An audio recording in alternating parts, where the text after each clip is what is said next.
ونستغفره ونعوذ بالله من شرور أنفسنا ومن سيئات أعمالنا من يهده الله فلا مضل له ومن يضلله فلا هادي له وأشهد أن لا إله إلا الله وحده لا شريك له وأشهد أن محمدا عبده ورسوله يا أيها الذين آمنوا اتقوا الله حق تقاته ولا تموتن إلا وأنتم مسلمون يا أيها الذين آمنوا اتقوا الله وقولوا قولا سديدا يصلح لكم أعمالكم ويغفر لكم ذنوبكم ومن يطع الله ورسوله فقد فاز فوزا عظيما يا أيها الناس اتقوا ربكم الذي خلقكم من نفس واحدة وخلق منها زوجها وبث منهما رجالا كثيرا ونساء واتقوا الله الذي تساءلون به والأرحام إن الله كان عليكم رقيبا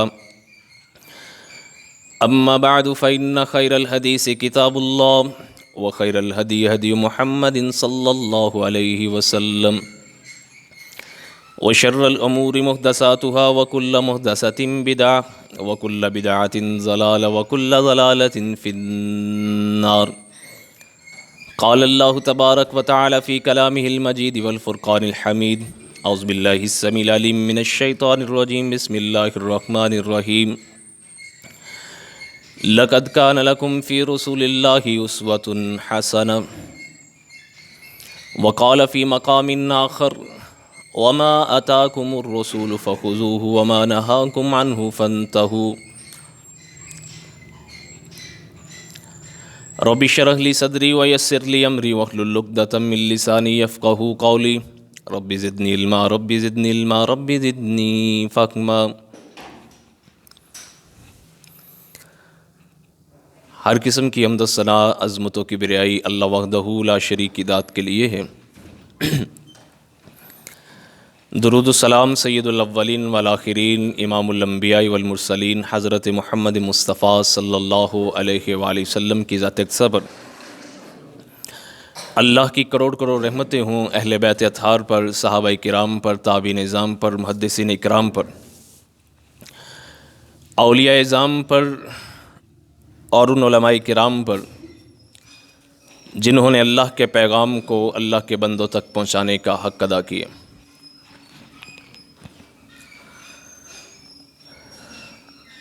حضرات گرامی قدر، سورہ احزاب میں اللہ رب العزت نے رسول پاک صلی اللہ علیہ وآلہ وسلم کی ذات کے بارے میں ارشاد فرمایا لَقَدْ كَانَ لَكُمْ فِي رَسُولِ اللَّهِ أُسْوَةٌ حَسَنَةٌ کہ تمہارے لیے رسول پاک صلی اللہ علیہ وآلہ وسلم بہترین نمونہ ہیں، تمہارے لیے اسوہ حسنہ ہے۔ دوسری جگہ ارشاد فرمایا کہ رسول پاک جو تمہیں دیں اسے لے لو اور جس سے روک دیں، منع کر دیں، اس سے رک جاؤ۔ ان دو آیات اور دیگر قرآن مجید فرقان حمید کی جتنی بھی آیات ہیں، ان آیات سے یہ بات ثابت ہوتی ہے کہ حضور نبی کریم صلی اللہ علیہ وآلہ وسلم اللہ نے آپ کو اپنا آخری نبی بنا کر، پیغمبر بنا کر اس دنیا میں مبعوث فرمایا اور آپ کی حیثیت کا بھی تعین کر دیا۔ علیکم السلام۔ آپ کی حیثیت کا تعین اس انداز میں کیا کہ رسول پاک صلی اللہ علیہ وآلہ وسلم جو حکم عطا فرمائیں، جو حکم دیں، من و عن اس پر عمل کرنا ہے، ایک بات۔ اور دوسری چیز اللہ تعالیٰ نے ارشاد فرمایا کہ رسول پاک صلی اللہ علیہ وآلہ وسلم اپنی ذات کے اعتبار سے تمہارے لیے ایک نمونہ ہے۔ اس سے مراد یہ ہے کہ زندگی کے ہر عمل میں، چاہے ان کا تعلق عبادات سے ہے، معاملات سے ہے، اس کا تعلق سیاست سے ہے، اس کا تعلق معیشت سے ہے، اس کا تعلق معاشرت سے ہے، زندگی کے ہر گوشے میں، زندگی کے ہر عمل میں تمہارے لیے ایک آئیڈیل شخصیت ہے تو وہ حضور نبی کریم صلی اللہ علیہ وآلہ وسلم کی شخصیت۔ مطلب کیا ہے کہ میں زندگی کا کوئی بھی کام کروں تو میرے لیے نمونہ جو ہے وہ حضور نبی کریم صلی اللہ علیہ وآلہ وسلم کی ذات ہے۔ آپ نے کوئی چیز ارشاد فرمائی، حکم دیا، آپ نے کسی چیز سے منع کیا، یا دونوں چیزیں موجود نہیں لیکن رسول پاک صلی اللہ علیہ وآلہ وسلم کا خود کامل کوئی وہ میرے سامنے ہے، تو یہ حضور نبی کریم صلی اللہ علیہ وسلم بہترین نمونہ ہے۔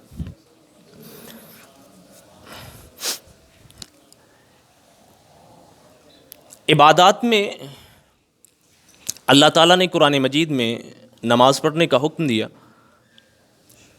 ہمیں پتہ نہیں، اور خود اللہ نے بھی نماز پڑھنے کا طریقہ ہمیں نہیں بتایا، لیکن چونکہ اللہ رب العزت نے ایک کلیہ اصول، ایک ضابطہ دے دیا ہے کہ رسول پاک نمونہ ہے، اس لیے ہم نماز پڑھتے ہوئے اس بات کا خیال رکھیں گے کہ حضور نبی کریم صلی اللہ علیہ وسلم نے نماز کس طرح سکھائی ہے اور کس طرح آپ نے ادا فرمائی۔ اور خود نبی کریم صلی اللہ علیہ وسلم نے بھی ارشاد فرمایا کہ صلو کما رأیتمونی اصلی، جس طرح تم نے مجھے نماز پڑھتے ہوئے دیکھا ہے اسی طرح نماز تم پڑھو۔ یہ خطاب صحابہ کرام کو، ظاہری بات ہے صحابہ ہی نے آپ کو نماز پڑھتے ہوئے دیکھا ہے، صحابہ نے آگے تابعین کو، تابعین نے آگے تبع تابعین کو، تبع تابعین نے آگے محدثین علماء کو، نسل در نسل وہ چیز جو ہے آج تک ہمارے سامنے پہنچی۔ پچھلے خطبہ جمعۃ المبارک میں نے یہ عرض کیا تھا کہ میں آئندہ خطبہ جمعۃ المبارک میں حضور نبی کریم صلی اللہ علیہ وسلم کی ایک مظلوم سنت کا ذکر کروں گا۔ یہ میں لفظ مظلوم کیوں بولا ہے یہ میں انشاءاللہ آخر میں اس کی وضاحت کروں گا۔ تمہید سے آپ کو اندازہ ہو گیا ہوگا کہ یہ سنت نماز ہی کے متعلق ایک سنت ہے، اور وہ سنت ہے رفع الیدین کی، یعنی اپنے دونوں ہاتھوں کو بلند کرنا۔ اپنے موضوع پہ آنے سے پہلے میں اس کی وضاحت کرتا چلوں، جب سے باقاعدہ طور پر میں نے مسجد میں جمعہ پڑھانے کی ذمہ داری قبول کی ہے، تب سے لے کر آج تک میں نے یہ ابھی تک موضوع بیان نہیں کیا، اور آج پہلی دفعہ جو یہ موضوع میں بیان کرنے جا رہا ہوں اس کا پس منظر بھی میں آپ کو بتا دوں گا۔ بات بیان کرنے کا مقصد یا یہ مسئلہ بیان کرنے کا مقصد ہرگز کسی کو برا کہنا یا کسی کی نماز کو خراب کرنے کا فتویٰ دینا مقصد نہیں ہے، چونکہ یہ حضور نبی کریم صلی اللہ علیہ وسلم کی ایک سنت ہے، اور اس سنت کا بہت زیادہ مذاق اڑایا گیا۔ وہ بھی میں بتاتا ہوں کہ مذاق اس کا کیوں اڑایا گیا۔ تو اس لیے کافی دیر سے میرے ذہن میں یہ چیز بار بار آ رہی تھی، کیونکہ اکثر ہمیں بچے نوجوان پوچھتے ہیں محلے میں، آگے گاؤں میں، چونکہ اللہ کا شکر ہے کہ اب لوگ جو ہیں وہ سنتے ہیں سوشل میڈیا پہ مختلف مکاتب فکر کے علماء کو، تو اب ان کے ذہنوں میں سوالات اٹھتے ہیں، وہ ہم سے بھی پوچھتے ہیں، ہمارے دوسرے بھائیوں سے بھی پوچھتے ہیں۔ تو کافی دیر سے میں یہ کوشش کر رہا تھا کہ میں اس پہ باقاعدہ ایک جمعہ جو ہے وہ رکھوں، لیکن وہ موضوعات بن نہیں رہے تھے، اس لیے اب میں نے کوشش کی کہ آگے چونکہ ربیع الاول ہے، پھر وہاں سے پھر سیرت شروع ہونی ہے، تو اس سے پہلے یہ جمعہ جو ہے اس موضوع پہ میں پڑھاؤں۔ حضرات گرامی قدر، بات وہی ہوتی ہے جو دلیل کے ساتھ ہو، گفتگو وہی ہوتی ہے جو دلیل کے ساتھ ہو۔ دلیل کے بغیر گفتگو کرنا یہ جاہلوں کا سلیقہ ہے، عقل مندوں کا یا اہل علم کا یہ سلیقہ نہیں۔ میں انشاءاللہ دونوں چیزیں آپ حضرات کے سامنے رکھنے کی کوشش کروں گا، اور تقریباً 10 منٹ بعد میں گفتگو ختم کروں گا اور آپ حضرات سے سوالات لوں گا کہ کھل کر جو ہے بغیر کسی ہچکچاہٹ کے جو ذہن میں اس موضوع کے متعلق چیز ہے وہ آپ مجھ سے پوچھیں اور میں اس کا جواب دوں۔ نبی کریم صلی اللہ علیہ وآلہ وسلم نے جب بھی نماز پڑھی آپ رفع الیدین کے ساتھ نماز پڑھتے تھے۔ پہلے رفع الیدین کا مسئلہ سمجھ لیں، اس کے بعد میں 1-2 حدیث بیان کر کے بات کو ختم کروں گا۔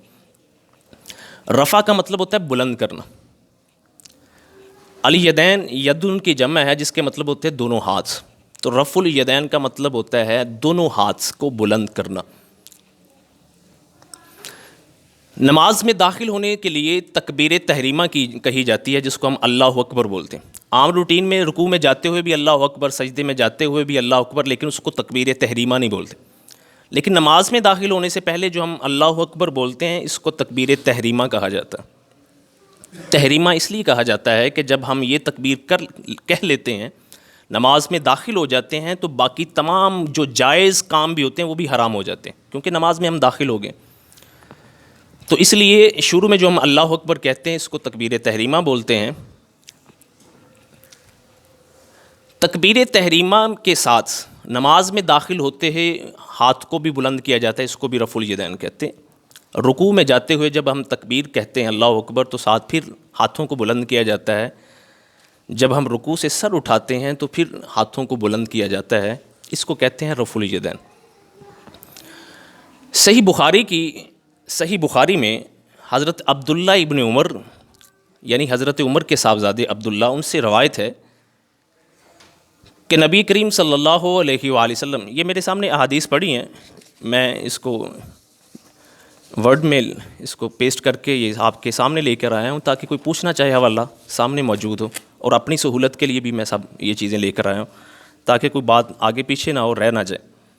میں پڑھ کے حدیث بتا دیتا ہوں۔ حضرت عبداللہ ابن عمر سے روایت ہے، یہ صحیح بخاری اور صحیح مسلم دونوں کی روایت، دونوں میں، ان رسول اللہ صلی اللہ علیہ وآلہ وسلم، کہ رسول پاک صلی اللہ علیہ وسلم کان یرفع یدیہ حذو منکبیہ اذا افتتح الصلاۃ، کہ رسول پاک دونوں ہاتھ کندھوں کے برابر اٹھاتے جب نماز شروع کرتے، یعنی وہ تکبیر تحریمہ کے ساتھ جب ہاتھ بلند کرتے ہیں۔ وَإِذَا كَانَ كَبَّرَ لِلرُّكُوعِ، اور اسی طرح دونوں ہاتھ بلند کرتے جب رکوع کے لیے تکبیر کہتے۔ وَإِذَا رَفَعَ رَأْسَهُ مِنَ الرُّكُوعِ، اور جب آپ رکوع سے سر اٹھاتے تو پھر اسی طرح ہاتھ کو بلند کرتے۔ رَفَعَهُ كَذَلِكَ، اسی طرح بلند کرتے دونوں ہاتھوں کو۔ وَقَالَ سَمِعَ اللَّهُ لِمَنْ حَمِدَ رَبَّنَا لَكَ الْحَمْدُ وَكَانَ لَا يَفْعَلُ ذَلِكَ فِي السُّجُودِ، اور خود حضرت عبداللہ ابن عمر نے وضاحت فرما دی کہ لیکن سجدے میں رسول پاک اپنے ہاتھوں کو بلند نہیں فرماتے تھے۔ پھر آگے دوسری حدیث جو میں بیان کرنے لگا ہوں یہ بھی صحیح بخاری کی ہے۔ حضرت نافع یہ شاگرد ہیں حضرت عبداللہ ابن عمر کے، حضرت نافع شاگرد ہیں حضرت عبداللہ ابن عمر کے، یعنی یہ تابعی ہیں، ظاہری بات ہے صحابی کے شاگرد ہیں تو تابعی ہیں۔ یہ بیان کرتے ہیں ان ابن عمر، عبداللہ ابن عمر رضی اللہ تعالیٰ عنہ، کانا اذا دخل فی الصلاۃ کبر، جب یہ نماز میں داخل ہوتے یعنی نماز شروع کرتے تکبیر کہتے، ورفع یدیہ، اور دونوں ہاتھوں کو بلند کرتے، وَإِذَا رَكَعَ رَفَعَ یدیہ، جب رکوع کرتے تب بھی دونوں ہاتھوں کو بلند کرتے، وَإِذَا قَالَ سَمِعَ اللَّهُ لِمَنْ حَمِدَ رَفَعَ یدیہ، یعنی سَمِعَ اللَّهُ لِمَنْ حَمِدَ کہتے ہوئے بھی دونوں ہاتھوں کو بلند کرتے، وَإِذَا قَامَ مِنَ الرَّكَعَتَيْنِ رَفَعَ یدیہ، جب دو رکعت میں تشہد بیٹھ کر، درمیانہ تشہد جسے ہم بولتے ہیں، حضرت عبداللہ ابن عمر اٹھا کرتے تھے، رفع ذالک، اسی طرح اپنے دونوں ہاتھوں کو بلند کیا کرتے تھے،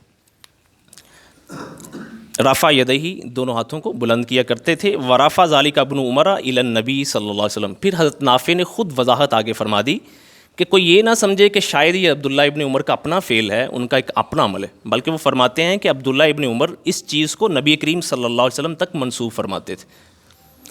یعنی ایک حدیث میں خود حضرت عبداللہ ابن عمر نبی پاک صلی اللہ علیہ وسلم کا عمل بتا رہے ہیں، اور دوسری حدیث جو میں نے بیان کی ہے اس میں حضرت عبداللہ کے آگے شاگرد یعنی جو تابعی ہیں حضرت نافع، وہ حضرت عبداللہ ابن عمر کا عمل بتا رہے ہیں کہ وہ بھی اسی طرح کیا کرتے تھے اور کہتے تھے کہ یہ رسول پاک صلی اللہ علیہ وآلہ وسلم کا عمل ہے۔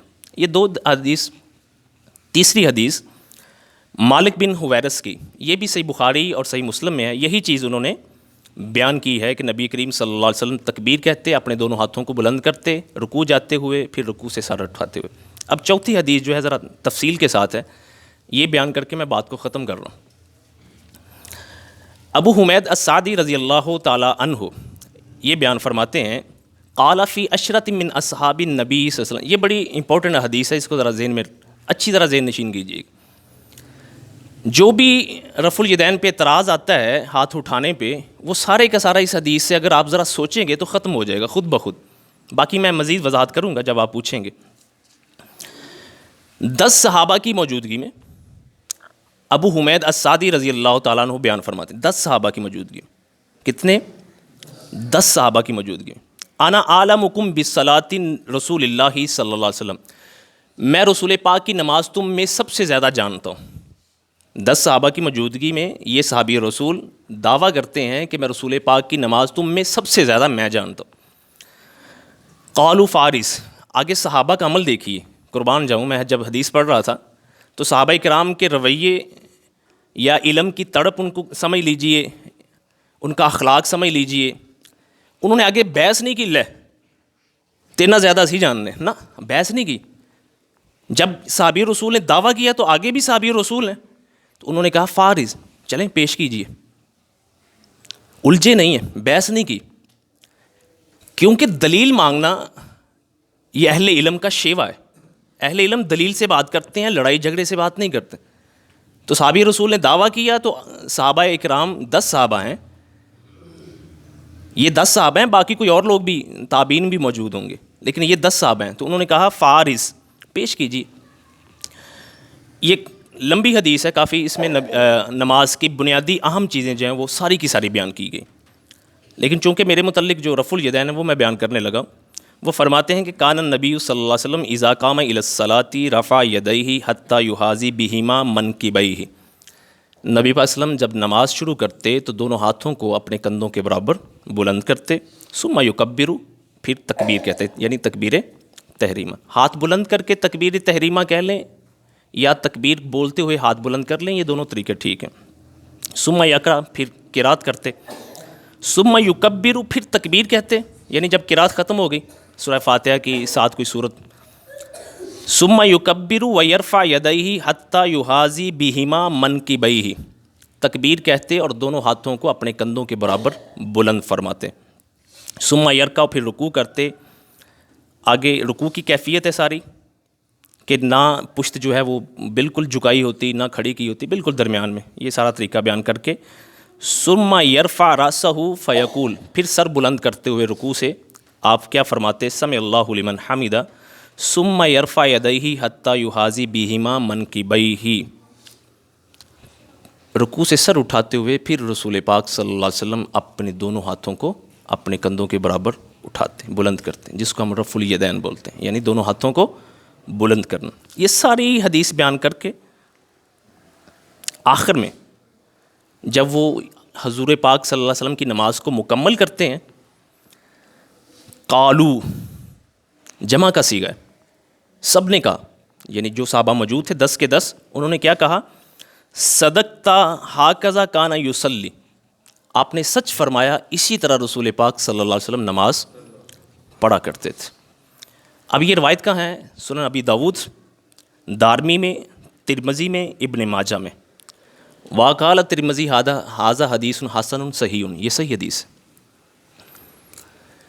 یعنی صحابی رسول 10 صحابہ کی موجودگی میں دعویٰ کرتے ہیں کہ رسول پاک کی نماز میں سب سے زیادہ جانتا ہوں، اور پڑھ کر دکھائی، صحابہ نے ڈیمانڈ کی، انہوں نے پڑھ کر دکھائی، اور سب صحابہ نے تصدیق کی۔ اور اس حدیث مبارکہ میں بھی رسول پاک صلی اللہ علیہ وآلہ وسلم سے رکوع جاتے ہوئے، رکوع سے سر اٹھاتے ہوئے دونوں ہاتھوں کو بلند کرنا یہ ثابت ہے۔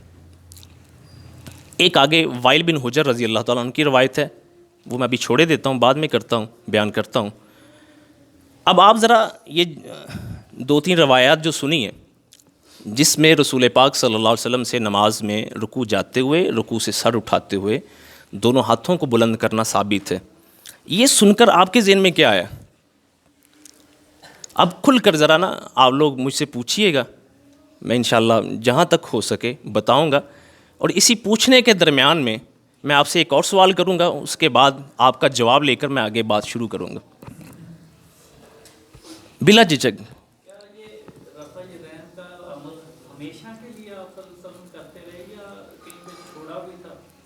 چلے، ایک یہ سوال ہے کہ رفع الیدین کا عمل حضور پاک نے ہمیشہ کیا ہے یا رسول پاک صلی اللہ علیہ وآلہ وسلم نے چھوڑا بھی ہے؟ ایک اور کوئی کویسچن سان؟ یہ مسجد والے بیٹھے رہیں، کیونکہ جمعے رمضان میں اکثر یہ درس میں نے بڑی وضاحت سے طہارت کے، نماز کے سارے مسائل بیان کیے ہیں۔ باہر کا کوئی بولے، مجھے خوشی ہوگی، معذرت۔ جی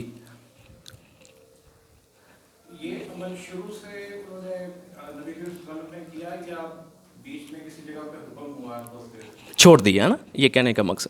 یعنی دوسرا کویشچن یہ ہے کہ آیا یہ مسلسل رسول پاک صلی اللہ علیہ وسلم کا عمل رہا ہے یا یہ منسوخ ہو گیا؟ منسوخ کہنا ہے نا جی.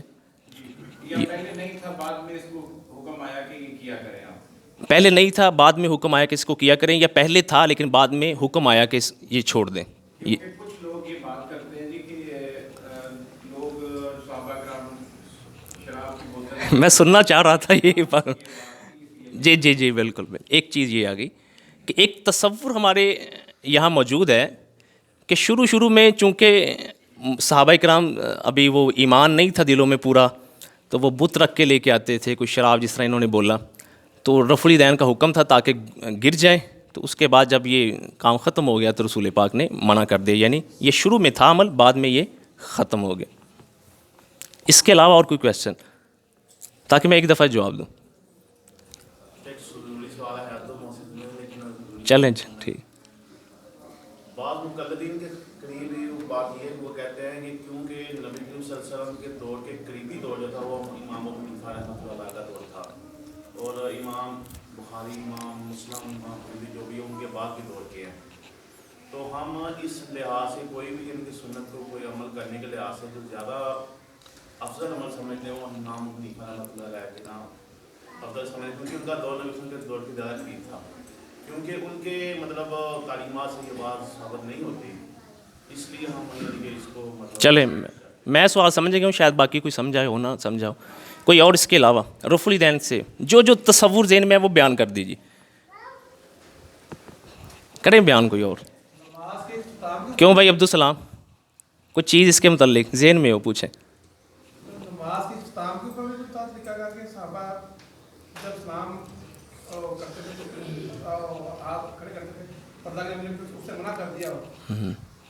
ایک یہ چیز رفع الیدین جس طرح بھائی نے پوچھا کہ مسلسل نبی پاک صلی اللہ علیہ وسلم نے کی ہے یا چھوڑ دی, کبھی کی ہے کبھی چھوڑ دی, ایک کویشچن. دوسرا بھائی کا کویشچن کہ نبی پاک صلی اللہ علیہ وسلم نے شروع میں رفع الیدین جس طرح تصور پایا جاتا ہے کہ اس وجہ سے, بتوں کی وجہ سے, اور بعد میں پھر اس سے روک دیا یعنی منسوخ کر دیا اس حکم کو. بھائی نے پوچھا کہ سلام کے وقت بھی رفع الیدین کیا کرتے تھے, اس کا کیا ہے؟ یہ ذہن میں رکھیے گا, یہ جو ابو حمید سعدی رضی اللہ تعالیٰ عنہ کی روایت میں نے بیان کی ہے, یہ رسول پاک کے بعد 10 صحابہ کی موجودگی میں رسول پاک صلی اللہ علیہ وسلم کا عمل بیان کر رہے ہیں, اور سب صحابہ تصدیق کر رہے ہیں کہ بالکل آپ نے بات درست فرمائی. تو اس سے یہی ثابت ہوتا ہے کہ نبی پاک صلی اللہ علیہ وسلم نے پوری زندگی مسلسل رفع الیدین کی, کیونکہ رسول پاک کے بعد 10 صحابہ کی موجودگی میں ایک صحابی رسول رفع الیدین کا تذکرہ کر رہے ہیں نماز کا طریقہ بتاتے ہوئے. ایک تو بات. دوسری بات یہ ہے کہ جس طرح بھائی نے کہا کہ شاید یہ ذہن میں رکھیے گا, میں سوچتا تھا کہ شاید یہ تصور اب ختم ہو گیا, کیونکہ جب میں بچپن میں اس مسجد میں آیا تھا, اسکول جایا کرتے تھے, تو ہمارے جتنے بھی کلاس فیلوز یا دوست احباب رفع الیدین پہ ہم سے جھگڑا کرتے تھے, مکھیاں یہ اس طرح کے نعوذ باللہ یہ اس کا مذاق اڑانا. اور وہاں ایک چیز یہ بھی بیان کی جاتی تھی کہ وہ بتوں کی وجہ سے حکم تھا, تو بعد میں یہ ختم ہو گیا. میں یہ سمجھا کرتا تھا کہ یہ تصور اب ختم ہو گیا, اب کوئی نہیں. لیکن ایک دن میرے ادھر نہیں آج بیٹھے عمر, وہ مجھے بتا رہا تھا, کہہ رہا ہے کہ آپ کا وہ فلاں کلاس فیلو, اس کو میں نے کہا یار آیا کرو مسجد میں, تو کہتا ہے نہیں یار وہ ان کی مسجد میں نہیں جانا. خیر اس نے بتایا کہ کہتا ہے وہ مسئلے بیان کرتے کرتے اس نے کہا کہ وہ رفع الیدین بتوں کی وجہ سے تھی. وہ مجھے تب پتہ چلا کہ ابھی بھی یہ تصور ہمارے ہاں رائج ہے. ممبر پر کھڑے ہو کر شرح صدر کے ساتھ پوری ذمہ داری کے ساتھ بیان کر رہا ہوں کہ ذخیرہ حدیث میں, پورے ذخیرہ حدیث میں کوئی ضعیف سے ضعیف روایت بھی, من گھڑت روایت بھی موجود نہیں ہے کہ بتوں کی وجہ سے رفع الیدین ہوتا تھا تو نبی پاک صلی اللہ علیہ وسلم نے روک دی. یہ صرف پیدل خبر بولتے ہیں, جسے پیدل خبر اڑائی ہوئی ہمارے بھائیوں نے, ایسے ہی اس کا کوئی تصور موجود نہیں. ذرا تصور کیجئے گا کہ اگر کوئی بت رکھ کے یا شراب کی بوتل رکھ کے مسجد میں آ رہا ہے, تو پہلے نمبر پر نعوذ باللہ یہ صحابہ کرام کے ایمان پہ ہی شک اور شبہ. چلیں اس کو بھی چھوڑ دیں کیونکہ منافقین بھی ہوتے تھے, بہرحال یہ بھی چھوڑ دیں. کیا جب پہلی دفعہ رفع الیدین کرتے ہیں کہ اس دفعہ وہ باقی رہتی ہے چیز؟ تصور کریں. اور دوسرے نمبر پہ ایک چھوٹے سے چھوٹا بت بھی ہو, کیا پاسبل ہے کہ انسان اس کو بغل میں رکھ کے نماز ادا کر لے؟ کیونکہ سجدے میں جب جاتے ہیں, اور رسول پاک کا جو سجدہ ہے وہ یہ ہے کہ دونوں ہتھیلیوں کے درمیان یہ آپ کا چہرہ مبارک ہوتا تھا, اور آپ کی یہ دونوں کونیاں جو ہیں وہ آپ کے دونوں پہلوؤں سے دور ہوتی تھی. ایسے ہی ہوتا ہے نا. تو یہ کہ پاسبل ہے کہ پہلی تو یہ تو خیر اس کا تو تصور ہی نہیں بت والوں کا. اور پڑھے لکھے علماء, چاہے ان کا تعلق دیوبندی مکتبہ فکر سے ہے, بریلوی مکتبہ فکر سے ہے, وہ اس بات کو تسلیم نہیں کرتے. دوسری بات, رفع الیدین کے رد میں, اچھا مسلسل کی بات جو کہی, وائل بن حجر رضی اللہ تعالیٰ عنہ یہ صحابی رسول ہیں, یہ میرے سامنے ان کی روایت موجود ہے. یہ روایت یہی ہے کہ رسول پاک صلی اللہ علیہ وسلم میں آیا سردیوں میں, چادر لی ہوئی تھی, رسول پاک نے چادر سے ہاتھ باہر نکال کر رفع الیدین کیا, پھر رکوع جاتے ہوئے چادر سے باہر ہاتھ نکال کر رفع الیدین کیا, رکوع سے سر اٹھا کے رفع الیدین کی. وائل بن حجر نے. وائل بن حجر صحابی رسول جو ہیں یہ عام صحابی نہیں ہیں, بلکہ ان کا بہت مقام اور مرتبہ ہے. یہ مطالعے کے دوران مجھے یہ چیز بھی اب ملی, جب انسان مطالعہ کرتا ہے نئی سے نئی چیز ملتی ہے. وائل بن حجر کا نام بڑی دفعہ سنا تھا, لیکن اس ہفتے میں جب یہ مطالعہ کر رہا تھا تو عربی کی ایک شرح ہے, اس کا مطالعہ کرتے کرتے مجھے یہ ان کے بارے میں بھی بات ملی, تو اس کو بھی میں نے کاپی کر کے یہاں پیسٹ کیا. وائل بن حجر صحابی رسول ہیں. ان کے بارے میں امام عینی صحیح بخاری کی شرح میں لکھتے ہیں کہ یہ مدینہ میں 9 ہجری میں اسلام لائے تھے. مدینہ کے اندر کتنی ہجری میں؟ 9 ہجری میں انہوں نے اسلام قبول کیا تھا. یار یہ بند کر دیں اسپیکر, ویسے آواز آ رہی نا ٹھیک, اسپیکر کے بغیر کر دیں, بند کر دیں. ہیں ٹھیک ہے چلیں, سلو کر دیں, یہ پنکھے چلا دیں, پنکھے سلو کر دیں. وائل بن حجر صحابی رسول جو ہیں, چلا دیں, 9 ہجری میں انہوں نے اسلام قبول کیا.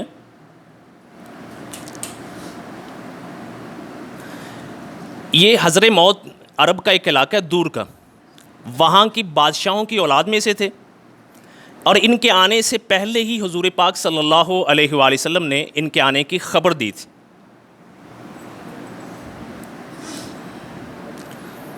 رسول پاک صلی اللہ علیہ وآلہ وسلم نے فرمایا, یاتیکم وائل بن حجر من ارض بعیدۃ من حضر موت طائعا راغبا فی اللہ ورسولہ. دور کی سرزمین سے وائل بن حجر آ رہے ہیں رسول پاک اور اللہ کی محبت میں وہ تشریف لا رہے ہیں, یعنی ان کے آنے سے پہلے حضور پاک خبر دے رہے ہیں. اور آگے کیا فرمایا, وَهُوَ بَقِيَّةُ أَبْنَاءِ الْمَلُوكِ, یہ بادشاہوں کی اولاد میں سے تھے. فَلَمَّا دَخَلَ عَلَيْهِ رَحَّبَ بِهِ, راوی بیان کرتے ہیں کہ جب یہ رسول پاک صلی اللہ علیہ وآلہ وسلم کے پاس آئے تو آپ نے مرحبا کہا. وَأَدْنَاهُ مِن نَفْسِهِ, اپنے قریب کر لیا. وَقَرَّبَ مَجْلَسَهُ, بالکل ساتھ بٹھا لیا. وَبَسَطَ لَهُ رِدَاءَهُ فَأَجْلَسَهُ عَلَيْهِ, اور اپنی کملی بچھا دی اور اس کملی پر خود ان کو, وائل بن حجر صحابی رسول ہیں, ان کو بٹھا دیا. اور کچھ نے کہا ہے, کچھ نے کہ نبی پاک صلی اللہ علیہ وسلم نے اسعدہ ماہو علی المنبر, اپنے ساتھ ممبر پہ بھی بٹھا لیے وائل بن حجر کو. ان کا یہ پس منظر بیان کرنا میں نے ضروری سمجھا. 9 ہجری کو مسلمان ہوئے, اور یہ بارگاہ رسالت میں 2 دفعہ آئے. کتنی دفعہ آئے؟ 2 دفعہ. جب یہ دوسری دفعہ آئے تب سردیاں تھیں, اور یہ 10 ہجری تھا, اور نبی پاک صلی اللہ علیہ وسلم چادر لے کر نماز پڑھ رہے تھے. اسی نماز کی کیفیت اس حدیث کے اندر انہوں نے بیان کی ہے کہ چادر سے ہاتھ نکال کر. 10 ہجری کا یہ واقعہ ہے, اور اس کے بعد 11 ہجری محرم, صفر, ربیع الاول, ربیع الاول کی 12 کو رسول پاک اس دنیا سے رخصت ہوئے.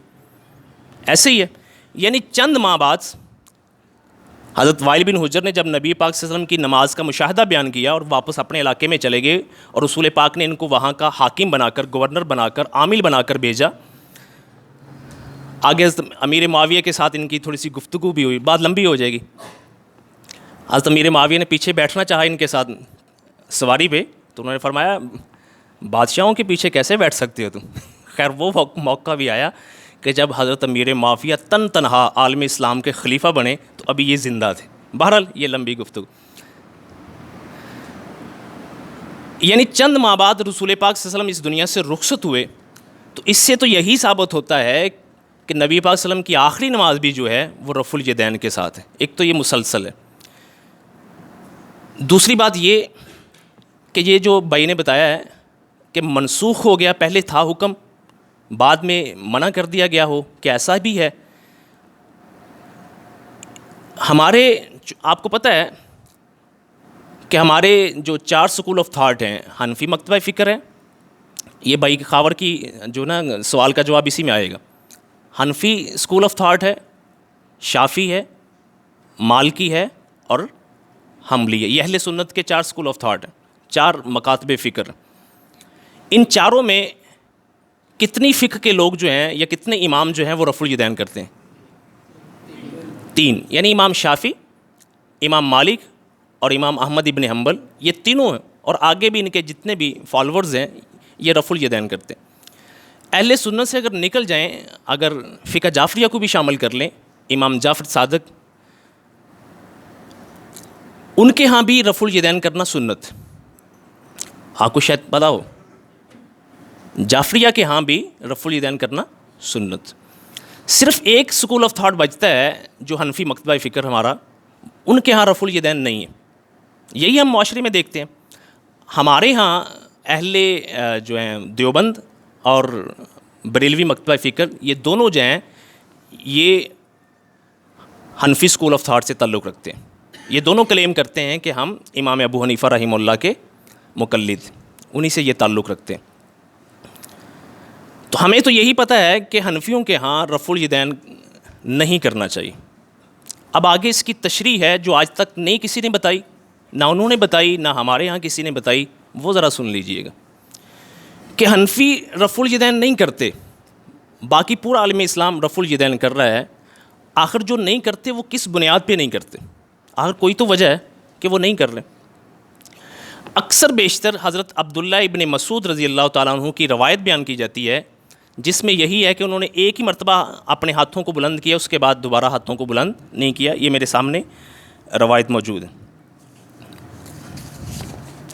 لیکن جب یہ روایت سنن ابی داؤد سے بیان کرتے ہیں ہمارے بھائی، تو آگے ایک دو لفظ بیان نہیں کرتے جو سراسر ناانصافی ہے، زیادتی ہے. وہ کیا ہے؟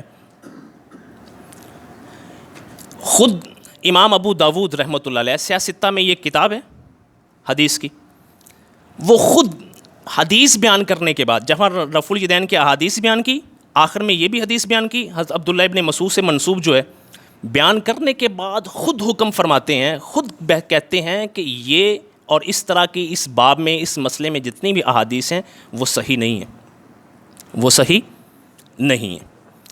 ہمارا تو کلیم یہی ہے کہ رفع الیدین کے مقابلے میں جتنی بھی احادیث ہیں، 2 ہیں 4 ہیں، وہ اس معیار کو نہیں پہنچ رہی جو رفع الیدین کرنے کی احادیث. ایک ہمارا، اور یہ صرف ہمارا کہنا نہیں ہے، بلکہ میں ابھی ہمارے برصغیر کے مشہور حنفی علماء کی زبانی آپ کو سنا دیتا ہوں. لیکن اس سے پہلے ایک دو چیز سن لیجئے. امام بخاری رحمۃ اللہ علیہ اپنے استاد علی بن المدینی کے حوالے سے نقل کرتے ہیں. خود امام بخاری رحمۃ اللہ علیہ وہ بیان فرماتے ہیں کہ میرے استاد علی بن مدینی، ان کی ذات پہ کسی کا اختلاف نہیں، نہ دیوبندی کا نہ بریلوی کا، امام بخاری کے وہ استاد علی ابن المدینی.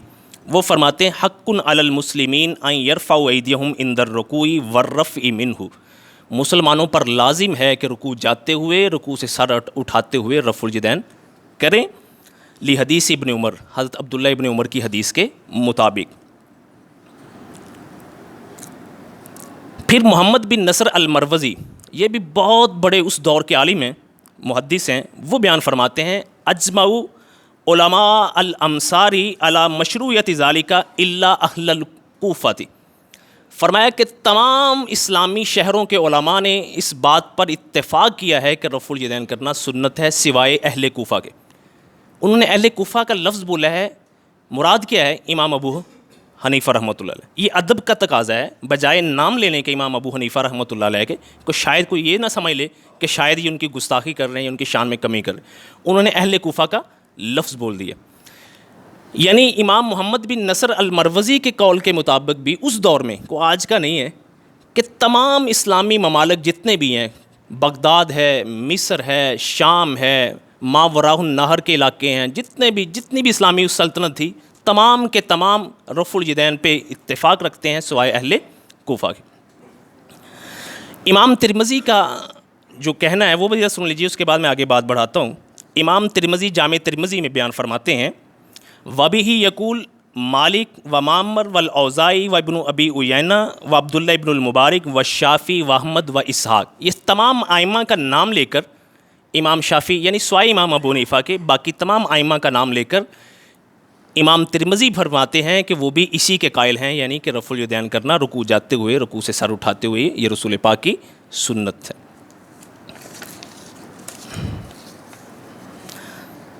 جو حضرت عبداللہ ابن مسعود کی روایت کی بنیاد پر ہمارے حنفی بھائی رفع الیدین نہیں کرتے، وہ میں نے بیان کر دی کہ اس کے بارے میں خود امام ابو داود رحمۃ اللہ علیہ ارشاد فرماتے ہیں کہ اس باب میں لیسا ہوا بصحیح علی ھذا المعنی، اس معنی میں یہ روایت صحیح درست نہیں۔ یہ امام ابو داود آج بھی سیاستہ کی جو مشہور کتاب سنن ابن داود ہیں وہ نکال کر دیکھیں گے تو اس حدیث کے آگے یہ الفاظ ذکر ہیں کہ انہوں نے خود بیان کر دیا۔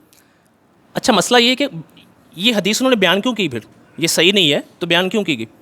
بیان اس لیے کی یہ علماء کی امانت ہے، ان کی دیانت ہے، تاکہ کوئی پڑھنے والے کے ذہن میں کوئی چیز نہ آئے، خود بیان کر کے آگے اس کا حکم لکھ دیا ہے کہ میں بیان تو کر رہا ہوں تاکہ نالج میں ہو، علم میں ہو، لیکن یہ حدیث صحیح نہیں ہے۔ اب باتیں ہیں کہ ہمارے ہاں احناف جو ہیں وہ رفع الیدین نہیں کرتے، کیوں نہیں کرتے؟ ایک تو میں نے یہ حدیث بیان کر دی عبداللہ ابن مسعود والی، اس بنیاد پر وہ رفع الیدین نہیں کرتے، اور اس کے بارے میں خود امام ابو داود نے بیان فرما دیا یہ صحیح نہیں۔ لیکن ہم علماء احناف جو ہیں، یہ بڑے بڑے جو ہمارے بر صغیر کے علماء ہیں، اللہ ان کی قبروں کو منور فرمائے، ان سے پوچھ لیتے ہیں ان کا تجزیہ کیا ہے۔ ہمیں یہی بتایا گیا، ہمیں یہی پڑھایا گیا کہ رفع الیدین منسوخ ہے، لہٰذا اب یہ نہیں کرنا، اب یہ نہیں کرنا۔ لیکن جو حنفی علماء ہیں، جو پڑھے لکھے علماء ہیں، وہ اس بات کو تسلیم نہیں کرتے کہ یہ منسوخ ہے۔ یہ تو ہمارے دلائل ہیں، میں نے وائل بن حجر کی روایت بیان کی کہ آخری دور میں مسلمان ہوئے، نبی پاک کی نماز کا مشاہدہ کیا، رفع الیدین کیا۔ اس سے ہٹ کر علماء احناف کیا بیان کرتے ہیں؟ میں ایم فل میں تھا پنجاب یونیورسٹی میں، میرے استاد محترم میرے ریسرچ کے سپروائزر بھی تھے اور ڈائریکٹر بھی ہیں ہمارے ادھر اسلامک سینٹر کے پنجاب یونیورسٹی میں۔ وہ کلاس میں ایسے ضمناً بات ہوئی رفع الیدین کے بارے میں، وہ میں نے ایک دو چیز بیان کی، آگے ہنس کر بولا انہوں نے، کہنے لگے کہ رفع الیدین پہ کسی کا کوئی اختلاف نہیں ہے کہ کرنی چاہیے یا نہیں کرنی چاہیے، صرف اختلاف اس بات کا ہے کہ نہ کرنا افضل ہے یا کرنا افضل ہے۔ یہ ضمناً بات ہوئی۔ میرے ذہن میں اس وقت یہ آیا، میں نے کہا شاید جان چھڑوانے کے لیے انہوں نے یہ بات بیان کر دی، شاید میرے ذہن میں آیا۔ لیکن اس کے بعد میں نے کوشش کی کہ یار اس کی ریسرچ کرنی چاہیے۔ اس کے بعد میں نے ریسرچ کی، علماء احناف کی کتابیں پڑھی، اس میں نے یہ رفع الیدین کے ٹاپک کو ریسرچ کیا، تو مجھے پتہ چلا کہ میرے استاد محترم نے ایسے بات نہیں کی تھی، بلکہ اس کی بیک پہ پورا ایک علم تھا، ایسے انہوں نے بات نہیں کی تھی۔ تو اس میں سے چند ایک چیزیں میں آپ حضرات کے سامنے رکھ دیتا ہوں۔ ہمارے حنفی بھائی جو رفع الیدین نہیں کرتے، علماء کا کہنا یہ ہے کہ رفع الیدین کرنا بھی سنت ہے اور نہ کرنا بھی سنت ہے، لیکن چونکہ ہمارے نزدیک نہ کرنا زیادہ بہتر ہے، اس لیے ہم نہیں کرتے۔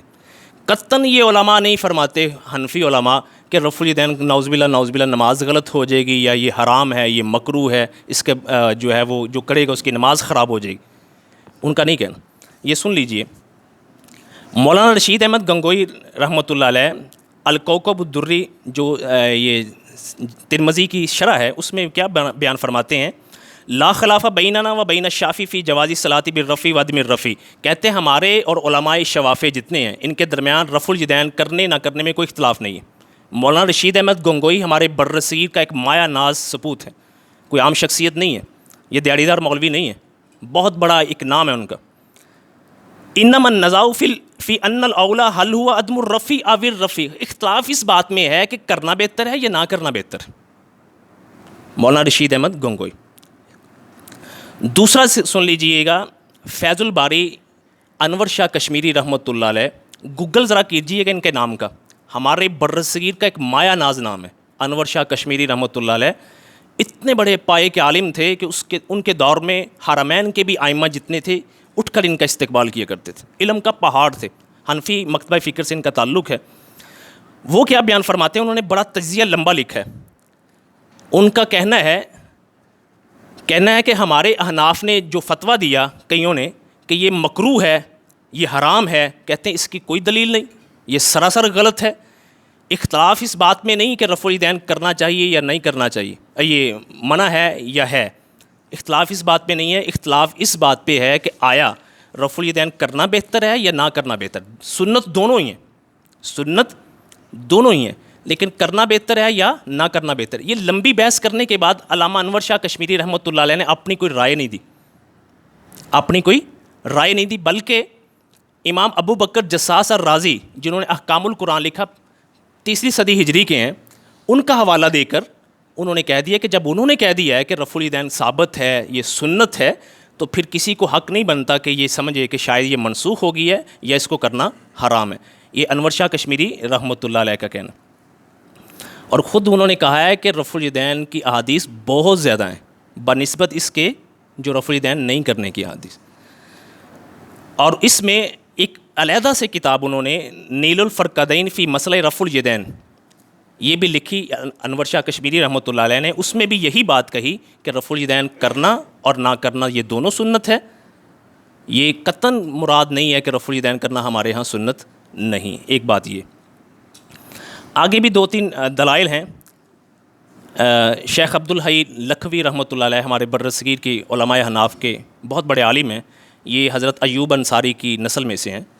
انہوں نے بھی یہی بات کہی کہ نبی پاک صلی اللہ علیہ وسلم کی سنت ہے رفع الیدین کرنا, اور نبی پاک صلی اللہ علیہ وسلم نے نہیں بھی کی. اس لیے مسئلہ یہ نہیں ہے کہ رفع الیدین سنت ہے یا نہیں, مسئلہ یہ ہے کہ ان میں سے افضل کون سا ہے, رفع الیدین نہ کرنا یا رفع الیدین کرنا. ایک بات.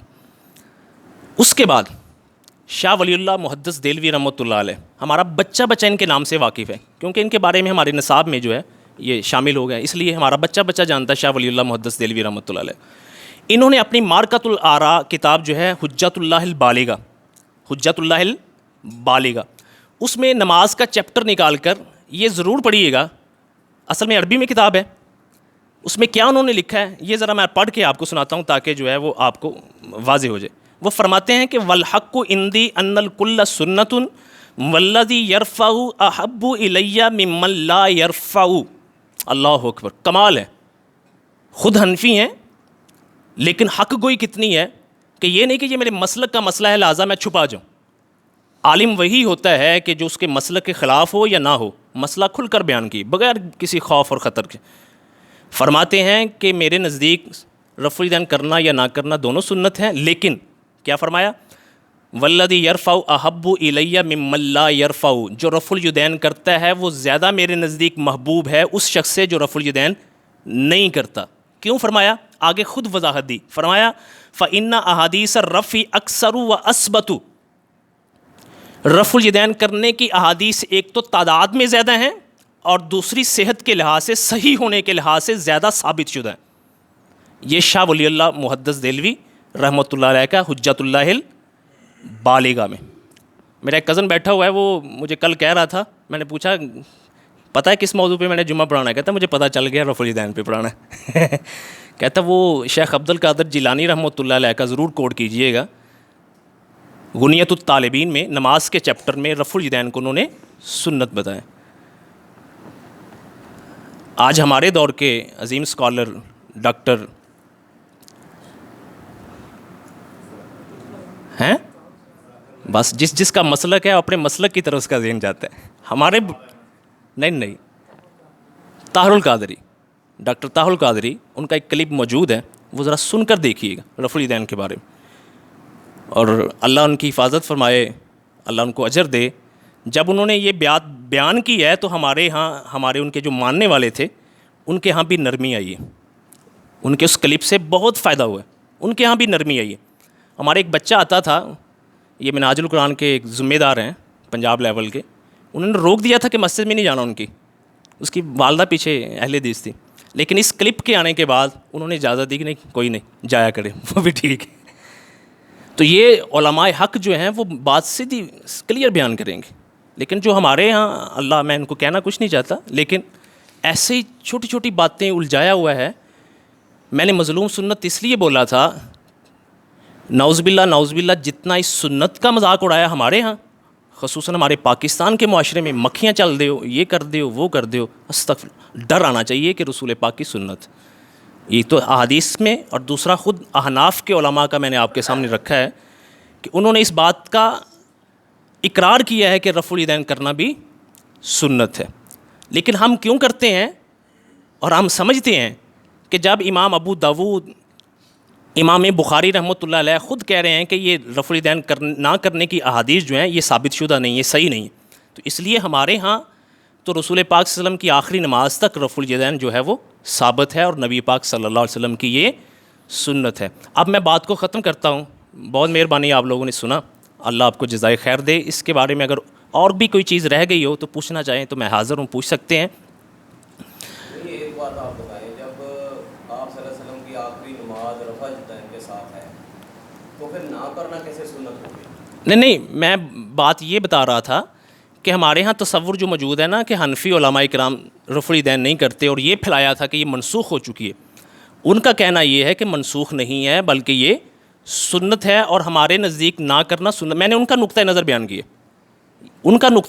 کیا، آخر میں نے یہ بات کی ہے کہ وائل بن حجر آخری صحابی رسول، یعنی آخری دور میں نبی پاک کی نماز جو انہوں نے بیان کی ہے وہ رفع الیدین کے ساتھ بیان کی ہے.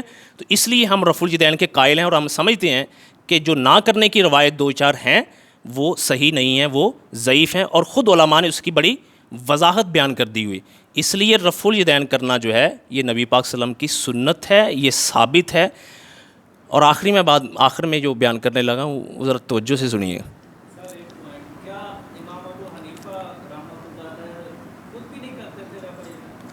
دیکھیں، امام ابو حنیفہ رحمۃ اللہ علیہ کی کوئی اپنی کتاب جو لکھی ہوئی ہے وہ ہمارے سامنے موجود نہیں. مثال کے طور پر امام شافعی رحمۃ اللہ علیہ، شافعی اسکول آف تھاٹ کے جو ہے نا وہ بانی ہیں، ان کی اپنی کتاب الام جو ہے وہ موجود ہے. امام مالک ہیں، ان کی موطا موجود ہے. امام احمد ابن حنبل ہیں، مسند امام احمد ابن حنبل موجود ہے، جو بنیادی کتب ہے.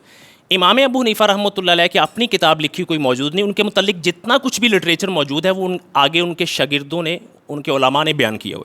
تو انہوں نے بیان کیا کہ امام ابو حنیفہ رحمۃ اللہ علیہ رفع الیدین نہیں کرتے تھے.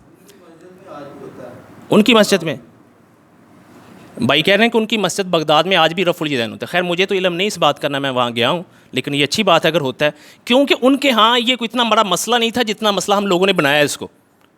اور افغانستان میں ایک وقت آیا تھا کہ جب رفع الیدین کرنے والوں کے ہاتھ کاٹے گئے تھے. یہ مجھے افغانی دوستوں نے بتایا تھا کہ رفع الیدین کرنے والوں کے یعنی اتنی شدت، اتنی نفرت دلوں میں بٹھائی ہوئی. میں بچپن میں اپنے پرائمری اسکول کی بات کر رہا ہوں کہ جب بچے آپس میں بحث کر رہے ہیں اور کہتے ہیں کہ تم مکھیاں جلتے ہو، یار بچے کو خواب تھوڑی آئی ہے، بچے کو کسی بڑے نے بتایا ہے نا. تو یہ ہم نے تصور ہی نہیں کیا کہ رسول پاک صلی اللہ علیہ وسلم کی یہ سنت مبارکہ ہے. اب آخری بات کہہ کے میں بات ختم کر دوں، بات لمبی ہے. یہ کافی میں نے کوشش کی کہ میں ثابت کروں کہ رفع الیدین نبی پاک صلی اللہ علیہ وسلم کی سنت ہے. مظلوم میں نے اس لیے کہا تھا کہ جتنا مذاق اس سنت کا اڑایا گیا ہے آج تک کسی اور سنت کا نہیں اڑایا گیا.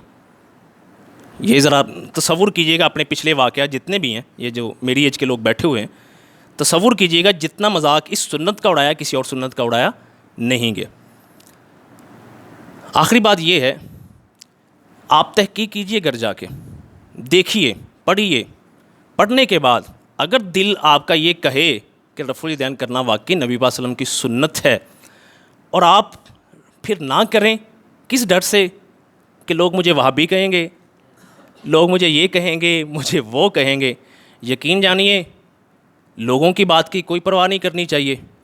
اللہ نہ ناراض ہو، اللہ کے رسول کی سنت کی مخالفت نہ ہو، کل جہان بھی مخالف ہو جائے تو کچھ نہیں ہے. اور اس نیت کے ساتھ تحقیق کیجئے کہ یا اللہ مجھے سیدھا رستہ دکھا اور مجھے واضح کر کے آیا یہ رسول پاک کی سنت ہے یا نہیں. اور جب یہ دل کہے کہ رسول پاک کی سنت ہے تو یہ نیت رکھ کے رفع الیدین شروع کیجئے گا کہ میں رسول پاک کی یہ سنت ادا کر رہا ہوں، اس کے عوض حشر کے میدان میں اللہ حضور کے ہاتھوں حوض کوثر مجھے پلائے گا. گارنٹی دیتا ہوں کہ اللہ رب العزت ضرور بضرور رسول پاک کی سنت سمجھ کر مسلک سمجھ کر نہیں، یہ ذہن میں رکھیے گا، مسلک سمجھ کر نہیں، رسول پاک کی سنت سمجھ کر اگر آپ شروع کر دیں گے تو انشاءاللہ آپ دنیا کی مخالفت لیں گے، گھر والوں کی، ادھر ادھر کی لوگوں کی باتیں سنیں گے، لیکن اس کے عوض اللہ رب العزت حضور کے ہاتھوں حوض کوثر ضرور نصیب فرمائے گا۔ میں نے کیوں بات کی ہے؟ کیا کچھ مجھے مسجد میں کسی نے کہا ہے انتظامیہ میں سے یا کسی اور نے؟ نہ، آج تک کسی کے دباؤ میں یا کسی کو راضی کرنے کے لیے یا کسی کے ڈر کے لیے جمعہ نہیں پڑھایا۔ ہمیشہ اللہ کا شکر ہے بغیر کسی دباؤ کے، بغیر کسی خوف اور خطر کے۔ میں زیادہ مسائل ممبر پہ بیان نہیں کرتا، اکثر میں نے رمضان میں پورا رمضان میرے مسائل پہ ہی ہوتا ہے۔ یہاں اس لیے بیان نہیں کرتا کہ لوگ ایک تو وقت پہ نہیں آتے، دوسرا کوئی پہلے آ رہا ہے، کوئی بعد میں، کوئی درمیان میں، بات مکمل سمجھ بھی نہیں آتی، اور ہر طرح کے لوگ موجود ہوتے ہیں، بسا اوقات کوئی بات کہنے سے کسی کی دل آزاری بھی ہو جائے، تو اس لیے مسائل بیان نہیں کیے جاتے۔ بغیر کسی لالچ کے، بغیر کسی خوف کے، بغیر کسی خطر کے، یہ ذہن میں رکھیے گا، یہ دل میں بٹھا لیجئے گا کہ یہاں سے اللہ کا شکر ہے، اللہ کی توفیق سے آپ کو 2 نمبر مسئلہ نہیں بیان کریں۔ مولوی چھپاتے ہیں، ہمارے سامنے مانتے ہیں، لیکن اپنی مسجد میں جب جاتے ہیں تو چھپا جاتے ہیں، ان کو مبتدیوں کا مسئلہ ہوتا ہے۔ اللہ کی توفیق سے واحد مسجد ہے کہ جہاں قاری صاحب کو یا اشفاق صاحب کو کسی قسم کا، کسی کا کوئی ڈر، کوئی خوف، کوئی دباؤ نہیں ہے۔ میں نے مسائل بیان کرتے ہوئے بھی مسجد میں ہمیشہ یہی دیکھا ہے کہ جو زیادہ سنت کے قریب ہے، چاہے ہمارے مسلک کے مطابق ہے یا نہیں ہے۔ علماء کے ہاں یہ مسلک یا فرقہ واریت کوئی نہیں ہے، یہ ہم اپنے لوگوں کی بنائی ہوئی ہے۔ کل کلاں یہ نہ کہنا کہ شاید علماء کی وجہ سے ہم فرقہ واریت میں گئے ہیں۔ علماء کا دامن صاف ہے، علماء ہمیشہ نرم لہجہ رکھتے ہیں، نرم پہلو رکھتے ہیں، اور یہ گنجائش رکھتے ہیں کہ مخالف کی بات کو سنیں۔ ہاں، اگر آپ کا جو ہے وہ سامنا چھوٹے چھوٹے مولویوں سے ہے تو پھر اللہ ہی حافظ ہے، اس کے لیے، ان سے بچنے کے لیے آپ کو مطالعہ کرنا چاہیے۔ بہرحال یہ آج کی گفتگو کا خلاصہ یہ ہے کہ رفع الیدین کرنا نبی پاک صلی اللہ علیہ وسلم کی سنت ہے۔ آخری بات، یار معذرت کے ساتھ لیٹ ہو گئے ہیں، بھائی نے جو بات کی تھی نا کہ سلام پھیرنے کے ساتھ بھی ہاتھوں کو بلند کیا جاتا تھا، وہ یہ تھا کہ صحابہ کرام سلام جب پھیرتے تھے، دائیں طرف سلام پھیرا تو ہاتھ کو بلند کیا، بائیں طرف ہاتھ پھیرا تو ہاتھ کو بلند کیا۔ تو نبی پاک نے فرمایا کہ میں کیا دیکھتا ہوں، رسول پاک کا یہ خاصہ ہے کہ آپ نماز میں جس طرح آگے دیکھتے تھے اسی طرح پیچھے دیکھتے تھے۔ یہ میرے نبی کا معجزہ ہے، آپ کو پچھلے اسی طرح دکھائی دیتے تھے جس طرح اگلے دکھائی دیتے۔ تو رسول پاک نے فرمایا میں کیا دیکھتا ہوں کہ تم شریر گھوڑوں کی دموں کی طرح اپنے ہاتھوں کو بلند کر رہے ہو، نماز میں سکون اختیار کرو، اپنے ہاتھوں کو بلند نہ کیا کرو۔ ہمارے چھوٹے مولویوں نے اتنی حدیث پکڑی، اٹھ کے بیان کر دیجیے، دیکھو رفع الیدین کرنا گویا ایسے ہی ہے جس طرح شریر گھوڑے دم میں ہلاتے ہیں۔ حالانکہ صحیح مسلم کی یہ روایت ہے، یہ باب السلام کی روایت ہے، سلام پھیرنے کے جہاں مسائل بیان ہوئے نا وہاں یہ روایت بیان ہوئی ہے، اور اس سے اگلی روایت میں خود صحابی بیان فرما رہے ہیں کہ ہم نماز میں سلام پھیرتے ہوئے اپنے ہاتھوں کو بلند کیا کرتے تھے، تو اس سے نبی پاک نے ہمیں روک دیا۔ تو یہ پکڑ کے اس کو رفع الیدین کے ساتھ جوڑ دیا، حالانکہ رفع الیدین کے ساتھ اس کا کوئی تعلق نہیں۔ اقول قولی ھذا استغفر اللہ۔